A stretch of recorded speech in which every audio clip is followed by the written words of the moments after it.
Welcome back to the 31st edition of the Tiger Highline Online. I'm Joey Dobson. And I'm Bennett Ford. Let's take a look at some of the stories that have been going around Cedar Falls.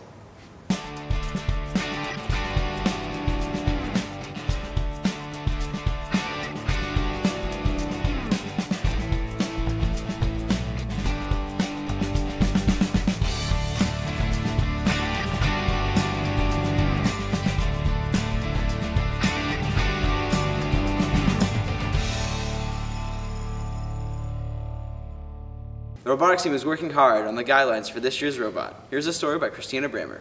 On Saturday, January 5th, the CFHS robotics team held their kickoff for the season. There was a broadcast describing the game this year, some initial brainstorming, and tests for different designs. For the season, there will be frisbees to throw and pyramids to climb. This year's challenge involves frisbees, and we have to shoot the frisbees into targets of various height all around the field, and there is also a pyramid with 3 different levels that we can climb for extra points, with a goal at the top of the pyramid that special colored frisbees can go into. So it's a completely new challenge every year, and nobody knows about it beforehand, so today was the kickoff, and it was a surprise. These 2 main parts of the game are unique in comparison to years past. It's similar to last year's in that you're trying to throw something and score with it. But last year we used these little foam basketballs, which in the years that I've been involved, there's at least 2 other years where teams did something with balls to shoot them. So the frisbee is a totally different object that we never had to really manipulate and pick up. So I think that's going to create a lot of big challenges. The other part of the game is at the end of the match, the robots can score bonus points by climbing up a pyramid, and that also is a different challenge than we've ever had before. There have been years where the robot had to lift itself off the ground, but in this case it's not just lifting off the ground, but lifting to one level and then climbing to another level and another level to get the most points. And so that also is a very big challenge. Well, I guess I always look forward to the challenges of figuring out the best way to solve the problem that they'd given us. And I guess expectations for the team are that they're going to put in a lot of hard work and have lots of creative ideas and try to make them actually work when we get the robot done. This kickoff was only the beginning, and the team now has 6 weeks to build until the competitions begin. Today we just got the challenge, and so we've been prototyping some shooter designs to control the frisbees. And then we go to 2 regionals, and this year it's in Duluth and Minneapolis. And if you get like a qualifying award there, so it's like chairman's and some other awards, or you're on the winning alliance, then you get to go to championships, which is in St. Louis, and there's teams from all over the world there, and it's just a huge event. Last year there were like 4 sections there, each having 100 teams. Keep your eyes open for updates on Team 525, the Swart Dogs. This has been Christina Brammer and Emily Peck reporting for the Tiger Highline Online. As high school sports get more intense, so do the injuries, but with the right steps, athletes can come back. Here's a story by Kaz Brown. Sports-related injuries are becoming more and more common today within young athletes. Competing in a high-intensity competition at a young age could be part of the reason why. Children are starting to specialize in one sport at a young age, so underdevelopment of certain muscle groups become more common. And that's when injuries start to happen. Football and basketball have the highest rate of injury. Senior Kalen Brown tells us his story. I fractured my ankle on both sides of my ankle on July 15th. I was going up, I'd stolen the ball, and then I was going up for a layup, and a kid kind of pushed me like in the back with his forearm, and I kind of fell and twisted it. I was in the crutches probably for around 5-6 weeks. Then I went to a boot, and that was about 2 weeks. And then after that I was able to start physical therapy, and that was probably about a month and a half. And I do like some stretches on my own and stuff, and so I've just been doing a lot of that stuff, and I still take it lightly, obviously, because it's a pretty big like surgery that I had like August 1st. Well, yeah, I get it taped every day for like practice and for games, obviously, and then I also wear a brace for it too. So, and then like when we lift, I don't do much leg things. Knee injuries are usually the most severe, and lately there has been a rise in the number of knee injuries within young athletes. ACL injuries have increased by 11 a year from the year 1999 to 2011, and meniscus tears have increased by 14 a year. Sophomore Race Willett tells us about his story in the road to recovery. My name is Race Willett, and I tore my ACL in week 2 of football against East. Well, it hurts really bad, and it's just a lot of hard work. It's pretty much like learning how to do everything again, like even just simple as walking to just running, and then from then on, just getting better. Okay, so this is my ACL tear, and that little bone right there is, I had a notch that my ACL was in, and every time that I cut, it pulled on it, it would get cut on that bone. So it tore it. And then that picture is after he trimmed it down, and so now it's fixed and I should be good to go.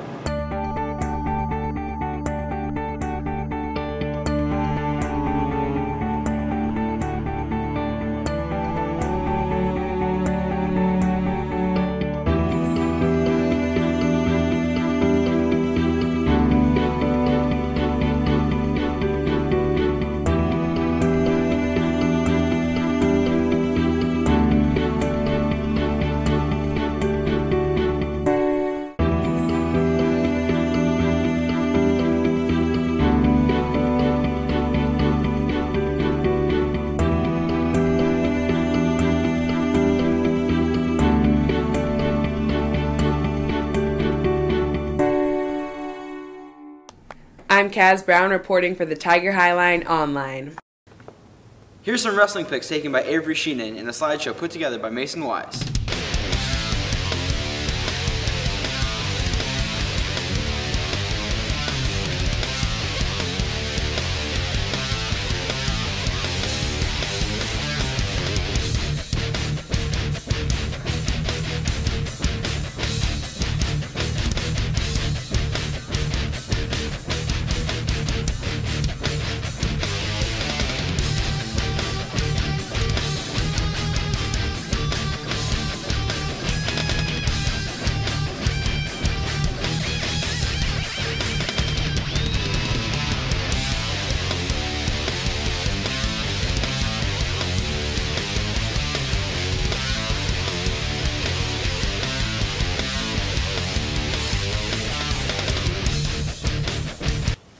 Attention deficit disorder can make a challenging school day even harder, but there are always ways to overcome the struggle, as Andrea Leisinger shows in this video journal. We always thought that it was a possibility since you were little, because it seemed like you had a hard time kind of keeping a focus on things, and your teachers at school had said things like Andrea's got trouble, has trouble concentrating, she's easily distracted.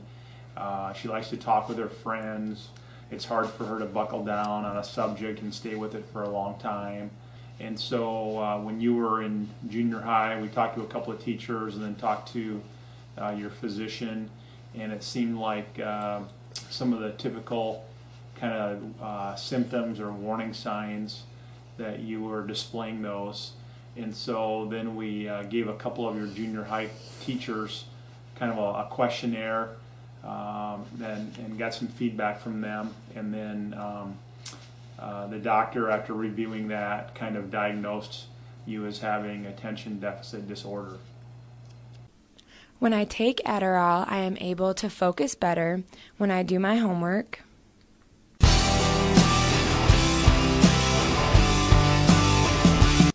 When I don't take Adderall, it's a little bit harder for me to focus and try to do my homework.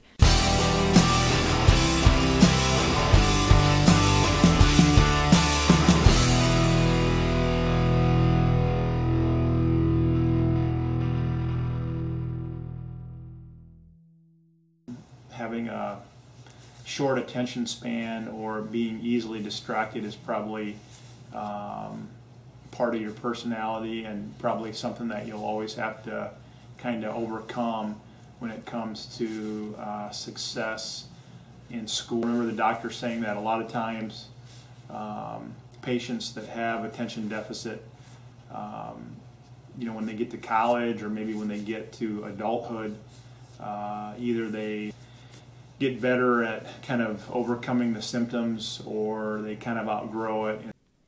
Medications used to treat ADHD are Ritalin, Adderall, Adderall XR, Meditate CD, and Concerta. They have been shown to have dramatically positive effects on attention, overactivity, visual motor skills, and even aggression in 70% or more ADHD children. The main side effect was that you weren't able to fall asleep very easily at night, but as time has gone on, I think that's gotten easier for you. Another major side effect might be your mood swings. When you take the Adderall, I've just noticed that, in one instance you'll be calm and nothing will really set you off, and then like a couple hours later you'll easily be set off by something and you'll kind of rant and rave, and then you'll be done with this. You losing some weight when you first started on it, I think that's also leveled off, but I think you lost probably about 10 or 15 pounds when you first started taking it because you didn't have the appetite that you had had before you started taking the Adderall. Sometimes it makes patients sick, and sometimes it can cause makes it hard to eat, or you may always have nausea. Well, it's an amphetamine, and so any drug like that, can be abused, and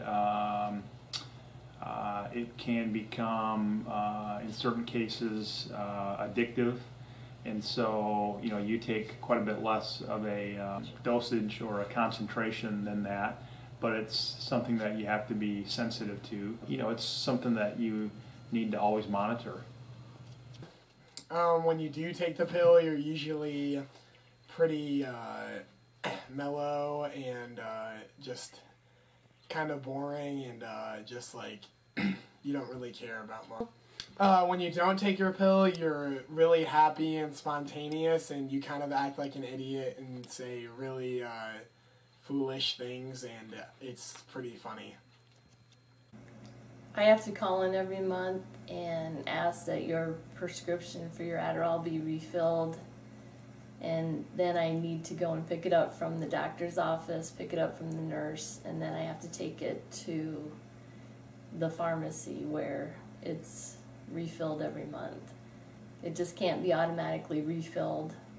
It has to be, the prescription always has to be picked up by either myself or your dad each month.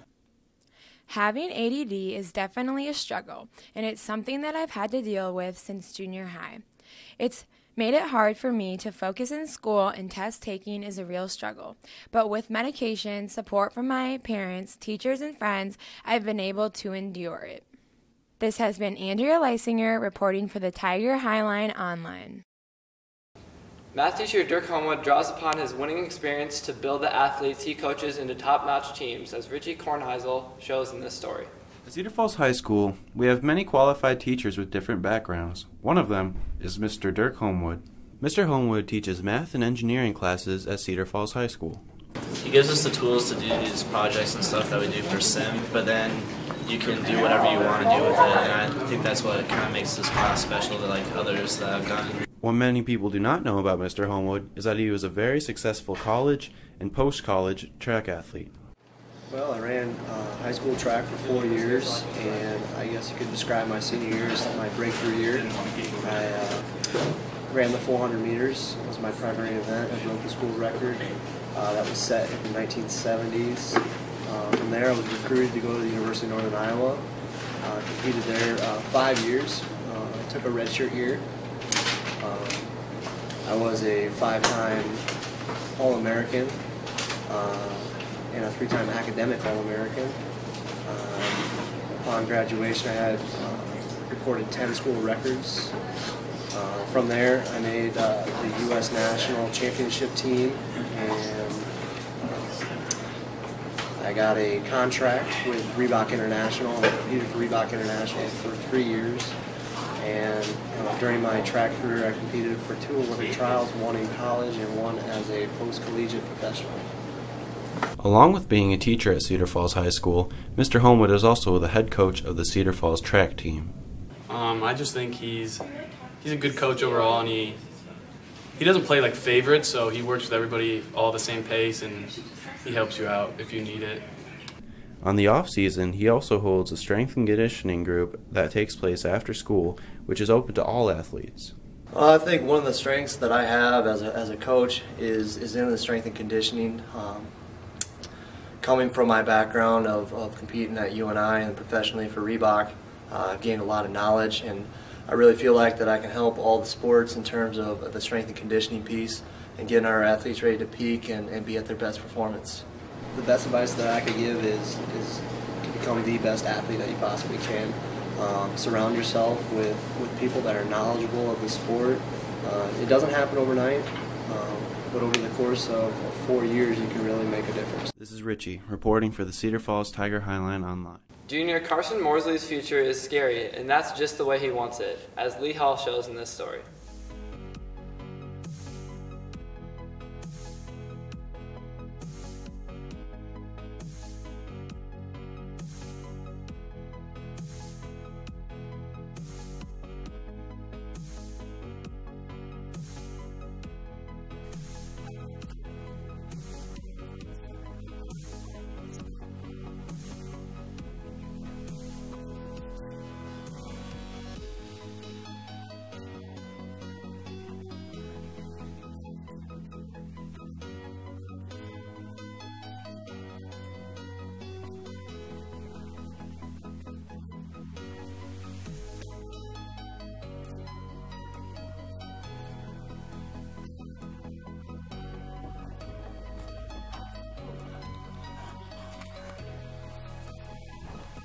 Oh my god, what was that, you guys? I don't know. What are we gonna do?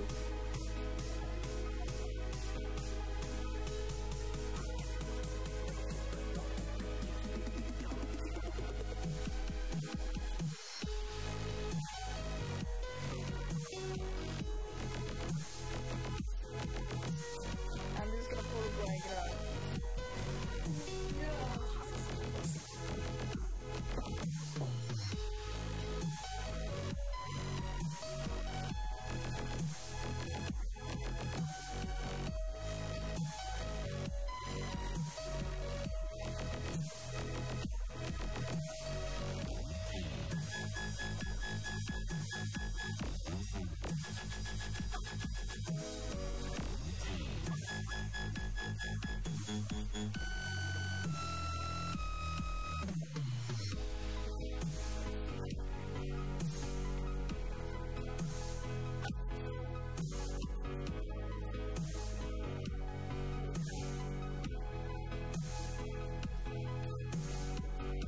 Surprise attack!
As January comes to a close, we checked in to see what New Year's resolutions students and staff set for 2013.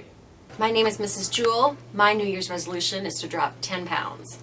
I am going to keep up with it by exercising and lifting weights and helping my friends to hold me accountable.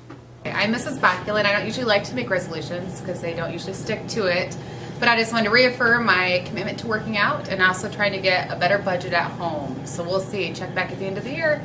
All right, my resolution is to be a better father and spend more time with my kids. By trying to plan more things on the weekends and evenings where maybe I read a book to them before they go to bed, or take them out and do something in the afternoon, like go to that bouncy castle place over in the mall. That's a fun place to go to. Those type of things. My New Year's resolution is to study more. My name is Mrs. Jarko. I teach Spanish, and my New Year's resolution is to get better organized with my schoolwork and get my papers graded at least by the end of every week. I'm going to force myself to stay at least twice a week to try to get my papers graded. My name is Atif Saman, and my New Year's resolution is to go to the gym more. And how I'm going to follow through with this is I'm going to start a workout regimen. My name is Emily Wheeler, and my New Year's resolution is to be a better spender. I'm going to do that by implementing Dave Ramsey's Financial Peace University plan. I'm going to spend only cash, no credit cards, and I'm going to develop my budget every month. My name is Dominique Carrington, and I want to learn how to dance better. My name is Chase Buckingham, and my New Year's resolution is to learn how to snowboard. My name is Sharon, and my New Year's resolution is improving my singing by taking voice lessons. Trell, Luke, and Ken will show you how to avoid this year's aggressive flu bugs. Influenza has been serious this season. Here's an inside scoop on the issue. Influenza is airborne, and I have heard and believe that it can travel up to 6 feet. The primary symptoms of influenza are sudden onset, high fever, body aches, and it's usually a respiratory disease. The main difference would be the sudden onset, the high fever. A cold, you usually do not have a high fever. You might be stuffy with the cold. The influenza will frequently attack your chest. Frequently leads to pneumonia, coughing. This is one of the most serious years we've had. Outbreaks have been worse than predicted. A lot of people have gotten the flu shot to prepare for it, but we've still had not only a high incidence, but also a high incidence of hospitalization. I think people are surprised. They don't think of influenza as a killer, and it is. I myself had heard an article about a teenage boy in Texas who was healthy, and they thought he was over the flu, and so he went to celebrate Christmas with his family and became ill again, and that hospitalization resulted in his death. So the flu is nothing to ignore, and it's something to take seriously. Basic thing that teenagers fail to do on a daily basis, which is enough rest. I know you tend to push yourself too hard. Take care of your body and listen to your body. When you're tired, go to bed. If you start to feel ill, stay home. Take care of it. Monitor your temperature so that you don't give it to somebody else. You might be able to fight it. The person sitting next to you may have a low immune response, and it could be what you can fight might be a killer for them. I think we've been lucky. I think that the days that you've been off from school, you were off that Friday for following the end of the quarter and having Martin Luther King holiday off. I think that those 3-day weekends have helped us kind of keep it under control. People slowed down, they took care of themselves, they rested some a little over the 3 days, and I think it's kept them away from each other and kept it from passing it around quite as much. It's a balanced diet always, but high in vitamin C, which is known to strengthen your cell integrity and boost your immune response. You can call your physician, you can check in with pharmacies. The numbers of available shots are dwindling. But as teenagers, you can also probably get the flu mist, and that may be available.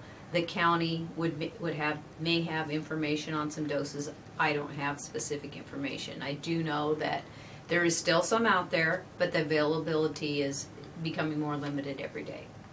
There are not enough flu shots for everyone. This is Luke, Terrell, and Ken reporting for the Tiger Highline Online. The thrill of power chords and long hair lives on in hearts of the Cedar Valley's own preteen heavy metal rockers, Minitalica. Here's a story by Terrell Christie.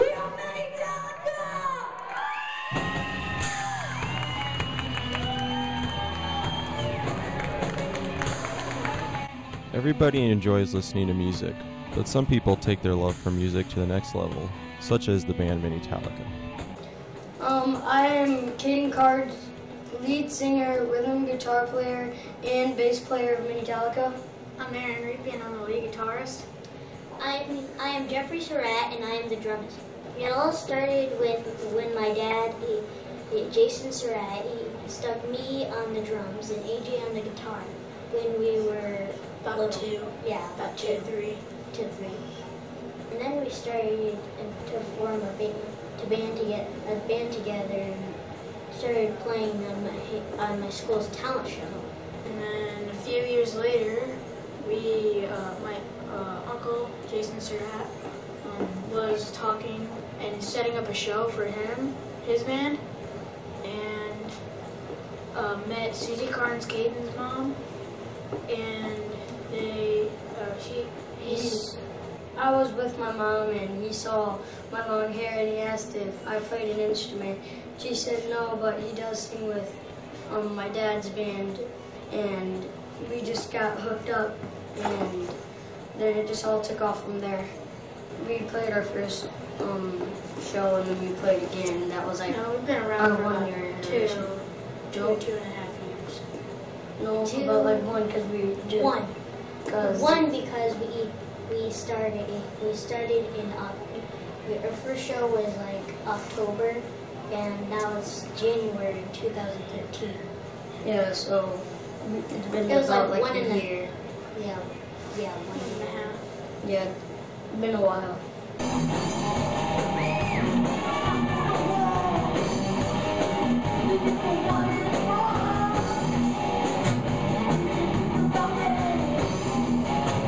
Our favorite concert is probably Saliva, because there were like over 4,000 people. 3,000. 3,000, whatever. There was a lot of people there.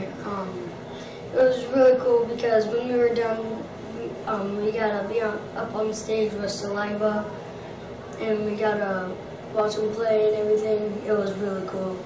Our second favorite was probably Hairball at the Chicken Flag. Yeah. That one was awesome because there was a lot of people there. We got to meet everybody from Hairball. It was really cool. We have had some problems, yeah. We've gotten into fights, we've forgotten something, we've forgotten to practice, we've forgotten words or riffs and songs, and it's been rough. It's not that easy being 11 and 10-year-old in a band, playing like full gigs and everything. Mess up at shows. Yeah, that's the worst part. If you mess up in practice, you can always fix it, but during the show. But even though that happens, it's mostly the people who are actually playing who are most down. So.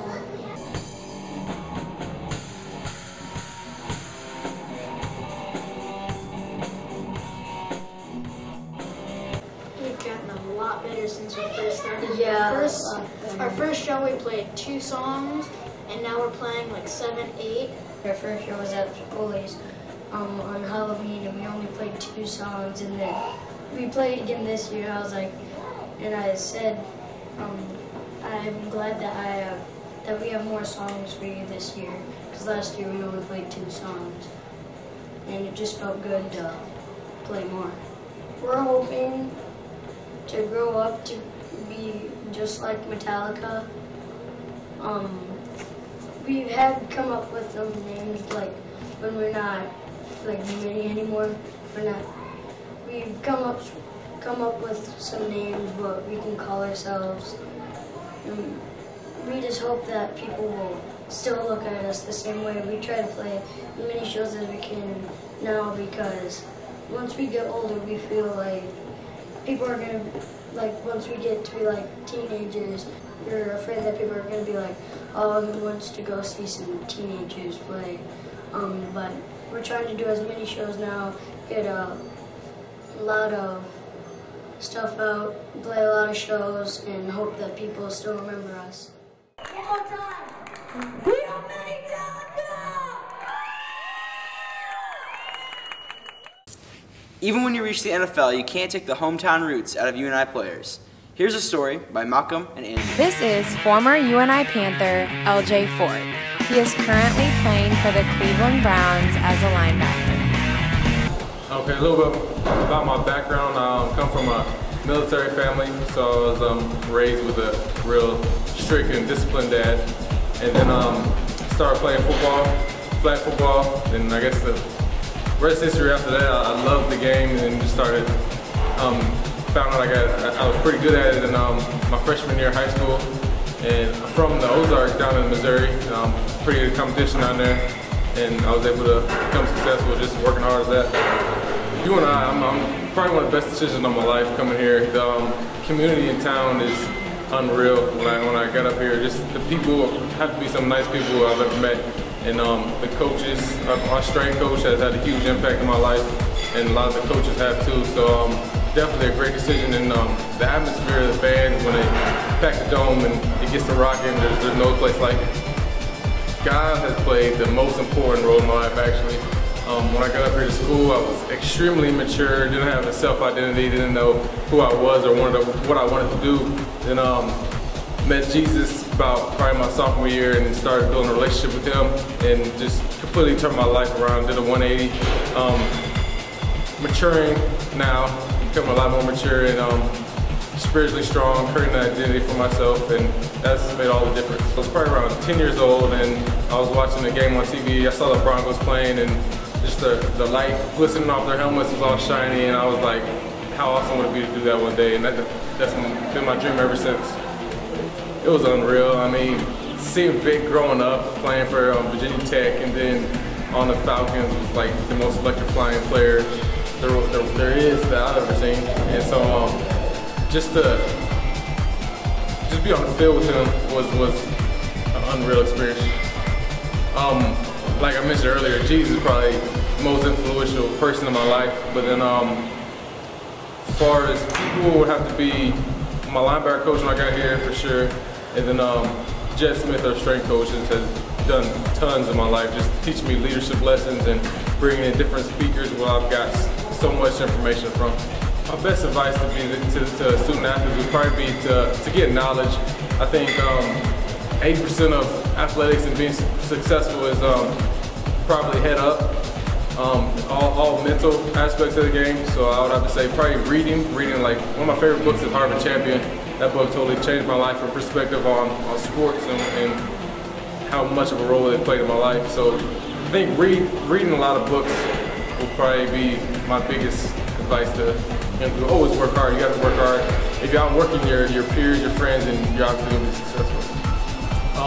Being undrafted is a huge motivation. I mean, I wasn't expected to go high in the draft for multiple reasons. I wasn't on the map, on the radar, because smaller school, UNI being a smaller school, that was one reason I was projected to go in later rounds. But then after seeing some of the guys in our conference get drafted, that really lit a fire in me, really motivated me and inspired me to succeed on the next level, especially after being undrafted. So that's definitely had a little chip on my shoulder. But I think it also benefited me because I had a little extra motivation than a lot of the guys that got drafted didn't have. After the draft, I had a few teams call me during the draft, like just saying, or after the draft ended, I had a few teams calling me saying they wanted to sign me and stuff like that. So they just called my agent first, really, and then my agent talks to me about what teams are looking at me and where I wanted to go. Some teams that contacted me were like the Redskins and the Ravens and Broncos. They contacted me, and then my agent has to work out a deal with them to all the numbers and stuff like that, and then ended up going to the Browns. My agent felt that it was the best suit for me to go, looking at their depth chart and just a lot of options to go there. I would have probably the best opportunity to play, and so that was probably the main reason. I'd have to say probably London Fletcher, linebacker for the Redskins, because he's not the biggest linebacker. He's undersized, and he's a great linebacker and leader on the field, off the field. So just watching him play, he beasted against us, had tons of tackles, a sack, and an interception against us. So just going up to him after the game and being able to talk to him and being able to thank him for the inspiration he's provided me was an unreal experience. 5 years, hopefully, I would love to be in the NFL still. It's definitely not an easy job. So just working as hard as I can to be doing that. And then off the field, I see myself, I want to own a few gyms and then start up a ministry somehow. This has been Malcolm Rusani, Andrea Leisinger, and Austin Anderson reporting for the Tiger Highline Online. In an effort to stay healthy and sharp in the middle of winter, a number of athletes are participating in open gym, as Richie, Ahmed, and Alyssa report. On the off-season, soccer athletes at Cedar Falls High School are welcome to come in after school at 7:45, some Mondays and Thursdays, to open gym. Open gym is open to any soccer athlete that wants to come in, take some shots, work on their ball handling skills, and have a good time along the way. I come to open gym because I want to get better and I want my team to get better too, and I really want our team to excel this year and do good, and our goal is to go to state this year, so I just really come to get better, and I want to play soccer at the collegiate level, so I want to get better. What motivates me to come to the open gyms is that last year when we lost to Prairie, it was really heartbreaking, and because we expected to do a lot better. And I don't want that to happen my senior year because soccer's my favorite sport and I've been playing it forever, and I want to especially go to state this year and then see what happens. Both men's and women's soccer coaches go to open gyms to supervise and give advice. I've been at Cedar Falls this is my 7th year, 6th as head coach here at Cedar Falls. Ever since I've been coaching here at Cedar Falls, we've been doing open gym, and I would imagine that the previous coaches have also been doing open gym prior to my tenure here. So open gym is very important. We don't get a lot of time to work with you guys during preseason, so this is a great time for kids to get touches on the ball because all the gyms are usually taken with basketball, volleyball, etc. So this is a great time for freshmen and returning players to get touches on the ball, get back into shape, and just kind of goof around a bit, have some fun, and get back to enjoying the game. This is Richie, Ahmed, and Alyssa reporting for the Tiger Highline Online. The internet is making an even bigger push into education, as Waterloo West shows in this story by Michaela, Lee, and Kayla. This is Lee Hall, Michaela Burke, and Kayla Davis reporting for the Tiger Highline Online. We took a trip to Waterloo West High School to take a look at the Performance-Based Diploma Academy, also known as PBDA. A section of the school is reserved for PBDA, providing an online learning environment for students. Hi, I'm Beth Wagner. I am the coordinator of the Performance-Based Diploma Academy. This program utilizes the online learning program Play-Doh for students to take their core courses, English, math, science, and social studies. They can earn credits much faster than you can in traditional classes. A lot of our students are behind in credits when they start with us. And we have other students that are with us because of health issues.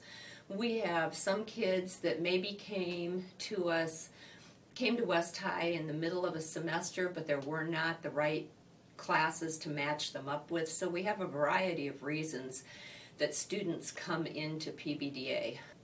We have a few electives on Play-Doh, but for the most part it is all of the requirements in English, math, science, and social studies. Students are recommended to us a variety of ways. They can be nominated by their counselor. They can come and request on their own, meet with me and come to request to be in PBDA. Sometimes a parent will call me, and sometimes administrators recommend them. This is our 4th year. We started, unfortunately, up in the media center because the classrooms were being remodeled and they weren't done. So we had a month of all of us, 120 of us, in the library together, and that was just a little too much togetherness. But it's run very well, and 4th year. As far as we know, it's permanent. Our superintendent, Dr. Gary Norris, had this program in Florida where he was the superintendent prior to this. And so he brought the idea with him. Now, who knows, when Dr. Norris is gone, who knows if the program will continue, but for the foreseeable future, as long as he's our superintendent, we will keep the program. All of the English 9, 10, 11, and 12, physical science, biology, geology, ecology, meteorology, and health in the science classes, math, algebra 1, algebra 2, geometry, and consumer math, and in social studies, U.S. history, U.S. government, contemporary affairs, world history, economics, civics, and geography. I think I've covered it. I think we have quite a few students in the Waterloo schools, East and West High both, who have graduated, who would not have graduated if it weren't for this program. Every single year that we've been in existence, I have had kids start the year, it's their 4th year of school, and they have started the year classified as sophomores because they only had enough credits to be classified as sophomores.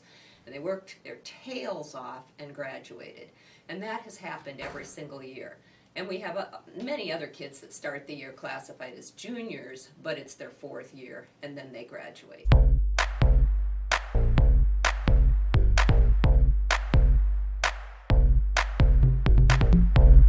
Confessions of doping, CFHS reacts to the truth that most already knew about Lance Armstrong. Here's the story by Kaz and Olivia. Lance Armstrong, 7-time Tour de France winner, was recently stripped of his titles when it came out to the public that he had been doping using EPOs and blood transfusions. Up until this point, Lance Armstrong had denied the fact that he had used any performance enhancers until recently that he came out in the media. Dylan Popp shares his opinion on the issue. So I think that Lance Armstrong's case is very unique, but it's not unique to a lot of sports athletes, basically because I feel like a lot of people dope or use steroids in professional sports, and I feel like it's a more common thing than we're believe it to be. I feel like somebody in high school that's using steroids is looked down upon more than somebody in professional sports, just because in professional sports they're getting paid to be there. So if they're not performing as well, then they're not going to be playing. I feel like he uses the Livestrong Foundation kind of as a crutch. Like, he may have used steroids or been doping, but he'll be saying that because he was on Livestrong or whatever, that he's doing something right for the right reason, and use that just to get away with doping. But in reality, I feel like there's stuff that we don't know about the Livestrong Foundation that hasn't been uncovered yet, and it's just all kind of a big mess that, like, we shouldn't really know. Like, I feel like there's a lot of stuff that we shouldn't know because it's personal to his life, but I feel like the news just kind of blows it out of proportion. I feel like his case is pretty sad in general, but I mean, he needs to be punished and he knows that, so. They are here and difficult to deal with, particularly at the high school level, because of the fact that we can't obviously do drug testing. We don't have the latest, greatest technology for our athletes, and yet you know that they're around. We know that we've had students that have taken them. We know that it gives people a serious advantage. The real problem is when guys like Lance Armstrong, who are ultra famous as they come, do them, apologize, everybody thinks it's okay, and then it becomes kind of a, I don't know if it's a cool thing, but it's not far from it. So It's a very difficult thing to deal with, but particularly at the high school level, we don't have any means to do any testing or find out. It's just, it's just kind of a crapshoot.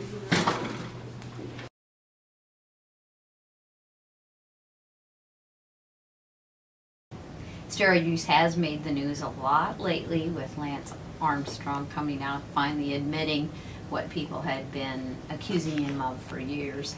I'm kind of a purist, I have to say, that the human body is such an incredible machine by itself that it kind of it does feel like cheating to me to use performance enhancing drugs. And the complications and the side effects, steroids are nothing to mess around with. They change your body forever, make you more vulnerable to all kinds of deterioration changes in the body. It seems like an awfully high price to pay for an acceleration, a temporary acceleration for some physical prowess. Lance Armstrong is a very complicated individual. Like I had indicated earlier, I think he kind of took the cheater's way out. It's hard for me to say that one thing is okay, that you can forgive one thing because you did something good, but we all make mistakes. My bigger problem with him was he didn't come clean on and didn't admit to it, to the point of pointing the fingers and actually slamming other people because he became so defensive. It's just sad. Lance Armstrong's story is just sad. Capoeira is Brazil's version of Kung Fu, as these CF participants show in Michael Bowden and Nick Hall's story.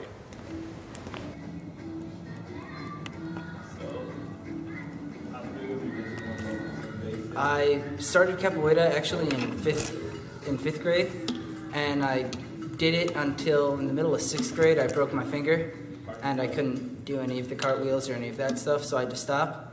But I was doing a project for Mr. Longnecker's class, and I did some research because I was researching Capoeira, and I found this group was still practicing.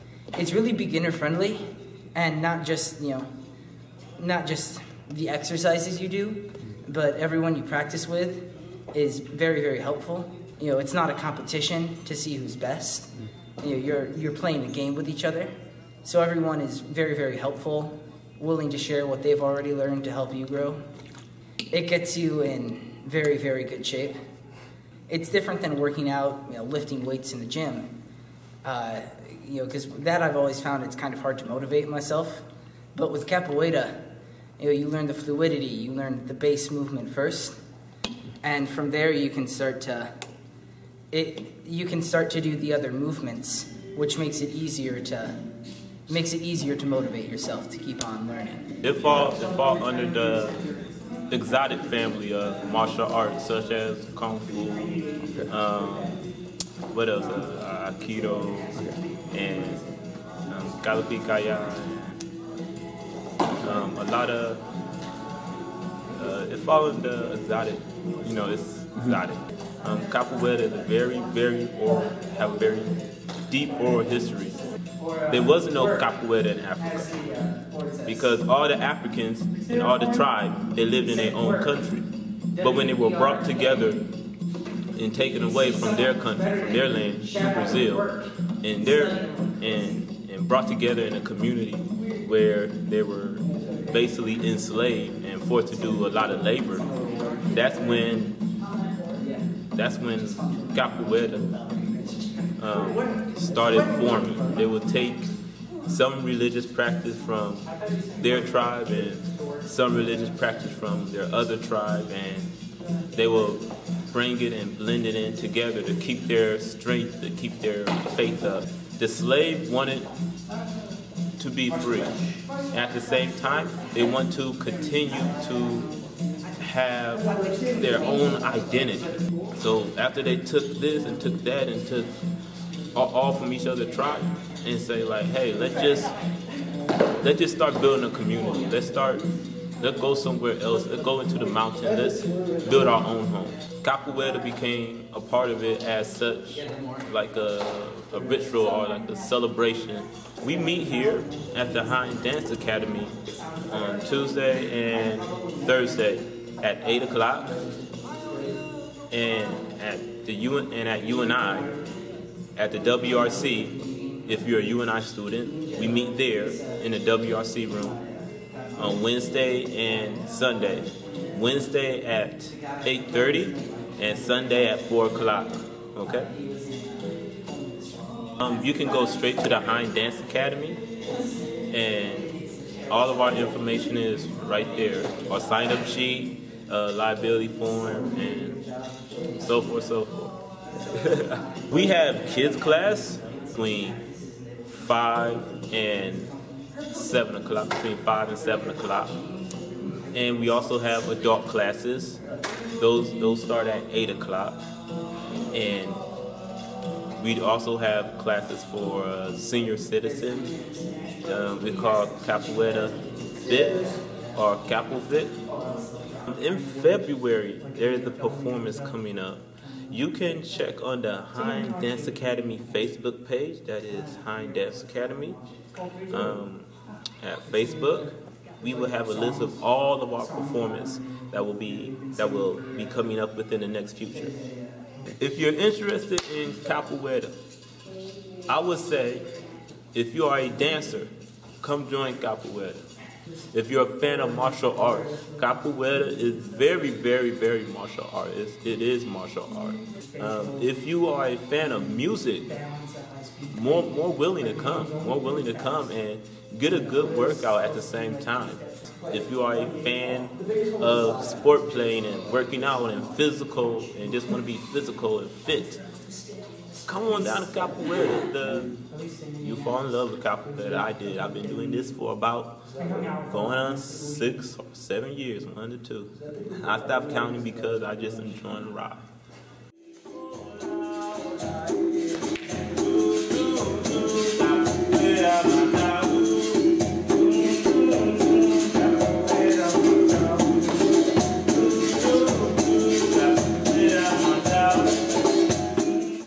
Thanks for watching another episode of Tiger Highline Online. We'll see you in episode 32.